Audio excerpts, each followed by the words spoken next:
Welcome to the latest edition of Respiratory Research Updates, covering breakthroughs in the past 2 weeks. Brought to you by Lucid Quest. Cipla USA extended its partnership with the COPD Foundation for a third year, launching World COPD Day initiatives, including the Blow Art Challenge, Lace Up for Lungs, and an Orange Day awareness drive. The effort aims to boost community engagement and access for people living with COPD in the United States. Insmed announced European Commission approval of BRINSUPRI, brensocatib 25 mg tablets, for non-cystic fibrosis bronchiectasis in patients 12 years and older with 2 or more exacerbations in the past year. Reviewed under accelerated assessment, the decision was supported by ASPEN and Willow data, including a 19.4% reduction in annual exacerbation rate versus placebo and improvements in time to first exacerbation.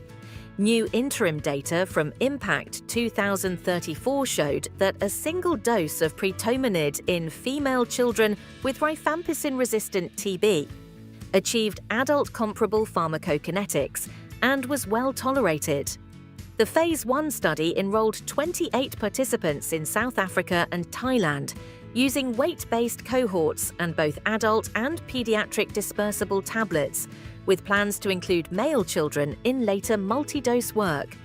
Partners Health Management launched Free to Breathe across 15 North Carolina counties to support youth with asthma. Eligible members aged 0 to 18 can receive allergen-barrier mattress covers and pillowcases at no cost to reduce nighttime triggers and improve symptom control. Inhibikase Therapeutics will initiate IMPROVE-PAH, a single adaptive global Phase 3 of IKT-001 in pulmonary arterial hypertension in Q1 2026.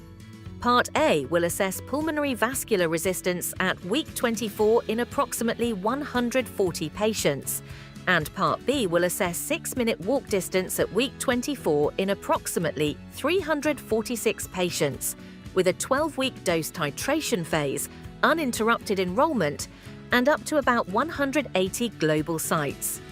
Flagship Pioneering and GSK signed the first feasibility agreements under their framework collaboration, involving Profound Therapeutics and Quotient Therapeutics. Profound will mine the expanded proteome for COPD and IPF targets, while Quotient applies somatic genomics to COPD, IPF, and MASH, with GSK holding exclusive options after preclinical advancement. BiomX reported that the FDA continues evaluating the third-party nebulizer used in its Phase 2 BBX-004 cystic fibrosis trial, maintaining a U.S. clinical hold. An independent data monitoring committee recommended continuing the study with an adjusted dosing regimen, and top-line results are now expected in the second quarter of 2026. Qilu Pharmaceutical initiated a randomized, double-blind, parallel, positive-controlled Phase 1 PK similarity study of QL-2302 versus Tezspire in healthy adults. The single 1.91 milliliters subcutaneous dose trial focuses on Cmax and the area under the concentration versus time curve, extrapolated to infinity as primary endpoints, targets enrollment of 178 participants, and supports a severe asthma maintenance indication.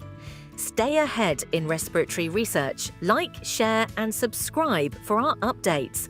Visit lqventures.com or email us at info@lqventures.com.